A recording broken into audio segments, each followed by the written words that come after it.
బంగారం, బ్యాంకులు, ఇతర ప్రైవేటు సంస్థల్లో ఉన్న విడిపించి కొనబడును. కొమ్మూరి గోల్డ్, ఆంధ్ర మరియు Telangana. Adani group chairman Gautam Adani arrest అవుతారా? అరెస్ట్ అవుతే భారతదేశంలో పరిస్థితి ఏంటి? ఇప్పుడు ఈ చర్చకు జోరందుకుంది. దీనికి కారణం America New York federal court Gautam Adani మీద అతనితో పాటు 7గురికి మొత్తం 8 మందికి అరెస్ట్ వారెంట్ జారీ చేయడం. Department of justice, America security exchange commission ఫిర్యాదుల మేరకు, కంప్లైంట్స్ మేరకు అమెరికా ఫెడరల్ కోర్టు గౌతమ్ అదానీకి అరెస్ట్ వారెంట్ జారీ చేసింది. ఇప్పుడు అమెరికా ఏజెన్సీలు గౌతమ్ అదానీని అరెస్ట్ చేస్తాయా?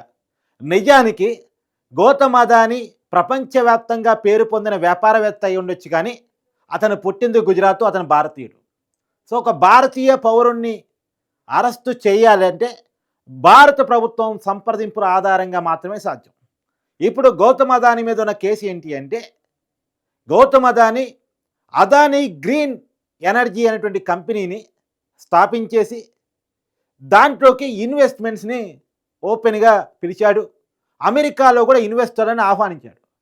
ఆ ఇన్వెస్టర్లు రావటం కోసం అని చెప్పేసి, నా కంపెనీకి భారీ ఎత్తున లాభాలు రాబోతున్నాయి, నా కంపెనీకి మంచి డిమాండ్ ఉంది, ఇప్పటికే భారతదేశంలో ఉన్నటువంటి కేంద్ర ప్రభుత్వం కానీ అనేక రాష్ట్ర ప్రభుత్వాలు కానీ మన కంపెనీ ఉత్పత్తి చేయబోయేటువంటి సోలార్ ఎనర్జీని కొనటానికి సిద్ధమై ఉన్నాయి, పవర్ పర్చేజ్ అగ్రిమెంట్ కూడా చేసుకుంటున్నాయి అని చెప్పాడు. దాన్ని నమ్మినటువంటి అమెరికా ఇన్వెస్టర్లు అదానీ గ్రీన్ ఎనర్జీలో పెట్టుబడులు పెట్టారు. నిజానికి అదానీ చెప్పినట్టు అదానీతో పవర్ పర్చేజ్ అగ్రిమెంట్ చేసుకున్న రాష్ట్రాలు ఆంధ్రప్రదేశ్, ఒడిస్సా, ఛత్తీస్గఢ్, జమ్మూ కాశ్మీరు, ఇలా మొత్తంగా 5 రాష్ట్రాలు ఒప్పందం చేసుకున్నాయి. కానీ 5 రాష్ట్రాలు కూడా ఒప్పందం చేసుకోవడానికి కారణం ఆ రాష్ట్రాలకి అదానీ ఇచ్చిన లంచం. తమిళనాడు కూడా అదానీ లంచం ఆశగా చూపి వాళ్ళతోటి పవర్ పర్చేజ్ అగ్రిమెంట్ చేసుకున్నాడు అనేటువంటిది ఇప్పుడు గౌతమ్ అదానీ మీద నమోదు అయినటువంటి అభియోగం. ఒకవేళ మరి ఏంటి, భారతదేశంలో లంచం ఇస్తే అమెరికాలో కేసు పెట్టడం ఏంటి అనే అనుమానం మీకు రావచ్చు. అమెరికాలో పెట్టుబడులు తీసుకోవాలంటే, అంటే అమెరికా డబ్బుని పెట్టుబడిగా పొందాలంటే, అమెరికా ఇన్వెస్టర్ని ఆహ్వానించాలి అంటే ఖచ్చితంగా పారదర్శకమైన కంపెనీ అయితేనే సాధ్యం. ఇవాళ అమెరికాలో ఇదే అదానీ గ్రీన్ ఎనర్జీ పెట్టుబడులు తీసుకుంది కాబట్టి అతను అమెరికాలో కాదు, ఇండియాలో కాదు, ప్రపంచంలో ఎక్కడ లంచం ఇచ్చినా అమెరికా చట్టాల ప్రకారం తప్పే.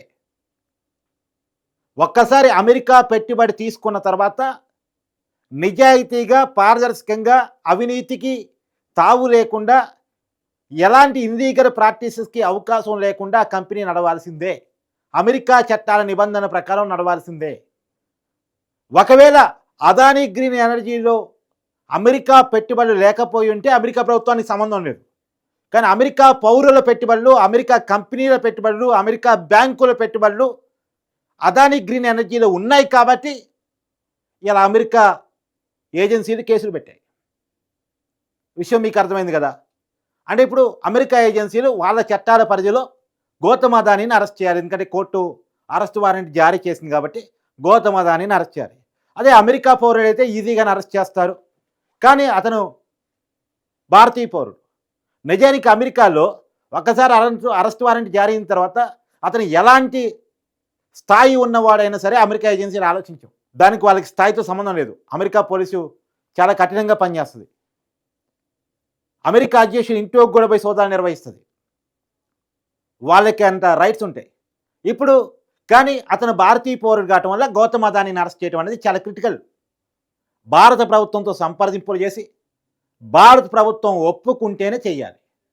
సహజంగా మనకి అమెరికాకు ఉన్నటువంటి మ్యూచువల్ అండర్స్టాండింగ్ ఏంటంటే, ఒక అమెరికాతోనే కాదు చాలా దేశాలతో మన దేశానికి ఉన్న విదేశాంగ విధానం ప్రకారం ఉన్న అండర్స్టాండింగ్ ఏంటంటే, ఏ దేశంలో ఎవరి మీద కేసు నమోదైనా అతన్ని ఇచ్చి పుచ్చుకోవాలి.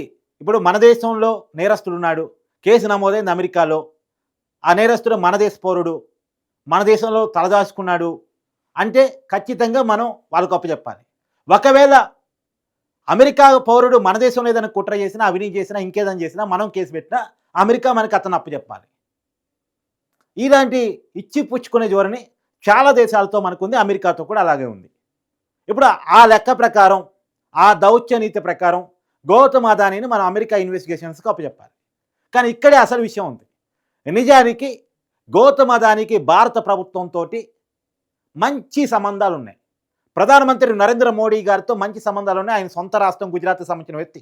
అసలు ఉన్నటువంటి ఆరోపణ, కాంగ్రెస్ ప్రధానంగా చేసే ఆరోపణ, మన దేశంలో అపోజిషన్ పార్టీ కాంగ్రెస్ కాబట్టి ప్రధానంగా చేసే ఆరోపణ ఏంటి అంటే, మోడీ వచ్చిన తర్వాతే అదానీ పెరిగాడు, అదానీ ఆస్తులు పెరిగాయి, అదానీ ఆస్తులు పెంచడానికి భారత ప్రభుత్వం కృషి చేస్తుంది, అతనికి అన్ని రకాలుగా సహకరిస్తుంది, అతని మీద ఎలాంటి ఆరోపణలు వచ్చినా సరే పట్టించుకోవటం లేదు, పైగా అతనికి కోఆపరేట్ చేస్తుంది, అతను చేసే ప్రతి పనికి కోఆపరేట్ చేస్తుంది అనేది.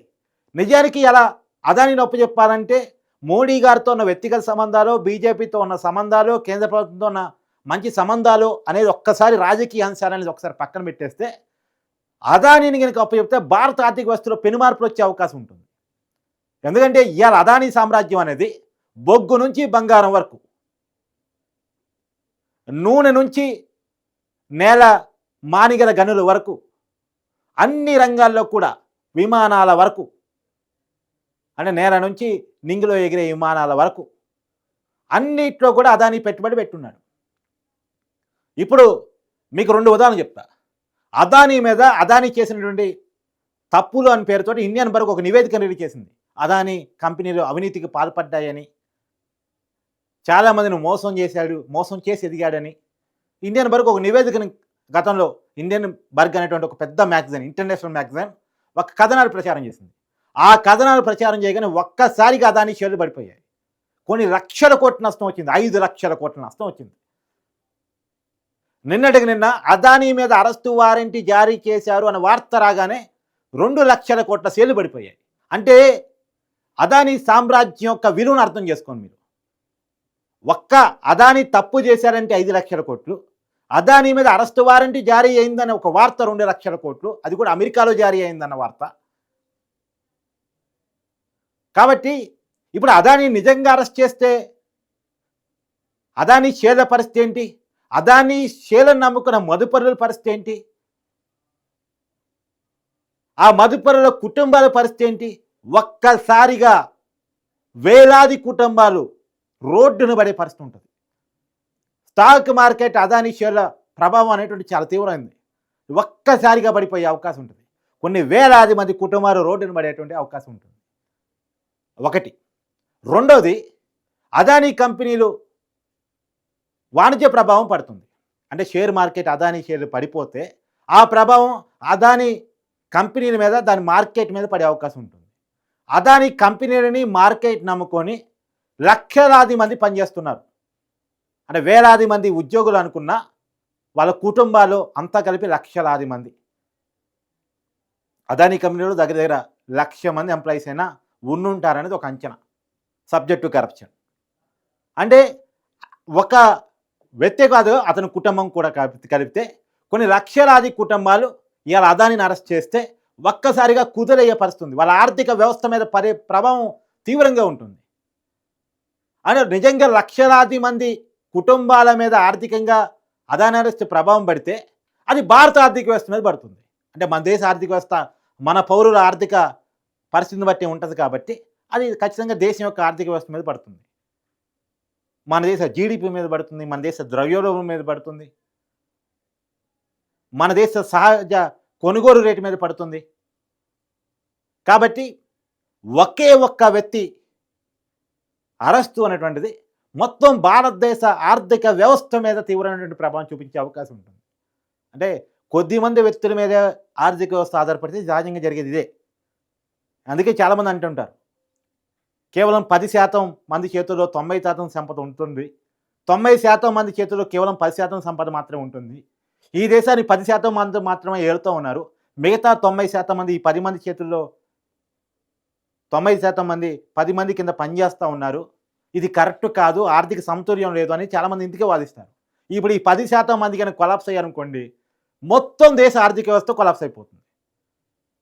ఒకవేళ అదానీ షేర్లు పడిపోతున్నాయి, కంపెనీ షేర్లు పడిపోతున్నాయి, కంపెనీ వ్యాపార సామ్రాజ్యం కుప్పకూలిపోతుందంటే అదానీ తనకున్నటువంటి కొంత అమౌంట్‌ని కూడా ఇతర దేశాల కరెన్సీలోకి మార్చుకొని అక్కడ సేవ్ చేసుకునే అవకాశం ఉంటుంది. ఇది కూడా చాలా పెద్ద ప్రభావం చూపించే అవకాశం ఉంటుంది. ఏది ఏమైనా అదానీ సామ్రాజ్యం ఇలా ప్రపంచవ్యాప్తంగా ఉంది. ఆయన మొత్తం ఇండస్ట్రీస్‌ని ఆయన చూస్తున్నాడు కాబట్టి, అదానీ గ్రూప్‌కి చైర్మన్‌గా ఉన్నాడు కాబట్టి, ఆయన్ని కనుక అరెస్ట్ చేస్తే మొత్తం అదానీ గ్రూప్ సామ్రాజ్యం మీద, వ్యాపార సామ్రాజ్యాన్ని నమ్ముకున్నటువంటి ఉద్యోగుల మీద, ఉద్యోగుల కుటుంబాల మీద ప్రభావం చూపించే అవకాశం ఉంటుంది. ముఖ్యంగా భారతదేశంలో చాలా ఎక్కువ కాబట్టి భారతదేశ ఆర్థిక వ్యవస్థ మీద ప్రభావం చూపిస్తుంది. ఒక్క భారతదేశ ఆర్థిక వ్యవస్థ మీద కాదు, ప్రపంచంలో ఇలా ఆస్ట్రేలియాలో కూడా అదానీ బిజినెస్ చాలా ఉన్నాయి. అదానీ అరెస్ట్ జరిగితే అక్కడ కూడా ప్రభావం చూపిస్తుంది.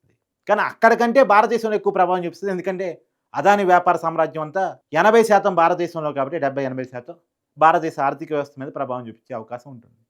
కాబట్టి ఇలాంటి ప్రభావం చూపించేటువంటి అంశాన్ని భారతదేశం ఎలా షార్ట్అవుట్ చేసుకుంటుంది? భారతదేశానికి అమెరికాతో ఉన్నటువంటి మంచి సంబంధాలు, విదేశాంగ విధానమో, దౌత్యనీతో ఉపయోగించుకొని ఒక సామరస్యపూర్వకమైనటువంటి సొల్యూషన్‌కి ప్రయత్నం చేస్తుంది తప్ప, అదానీకే సపోర్ట్ చేస్తూ అమెరికాతో లాబింగ్ చేసుకునే పని చేస్తుంది తప్ప, అమెరికా ఇన్వెస్టిగేషన్‌ని కంట్రోల్ చేసే పరిస్థితిలో ఉంటుంది తప్ప, అదానీని సేవ్ చేసేందుకే భారత ప్రభుత్వం ప్రయత్నం చేస్తుంది తప్ప, ఖచ్చితంగా అదానీని అరెస్ట్ చేపించే అవకాశం ఉండదు అన్నటువంటిది మనకు కనపడుతున్న విషయం. దానికి 2 కారణాలు. ఒకటి, అదానీని అరెస్ట్ చేస్తే వచ్చే ఆర్థిక పరిస్థితి, దానికి ఉండే ఈ ప్రతికూల పరిస్థితులు, ఇబ్బందులు. 2, అదానీతో సహజంగానే మోడీ గారికి ఉన్న మంచి సంబంధాలు, బీజేపీ పార్టీకి ఉన్న మంచి సంబంధాలు. ఈ 2 కారణాలు ఇచ్చా అదానీ అరెస్టు జరగకపోవచ్చు. ఒకవేళ జరిగితే మాత్రం దాని ప్రభావం చాలా తీవ్రంగా ఉండేటువంటి అవకాశం అయితే ఉంటుంది.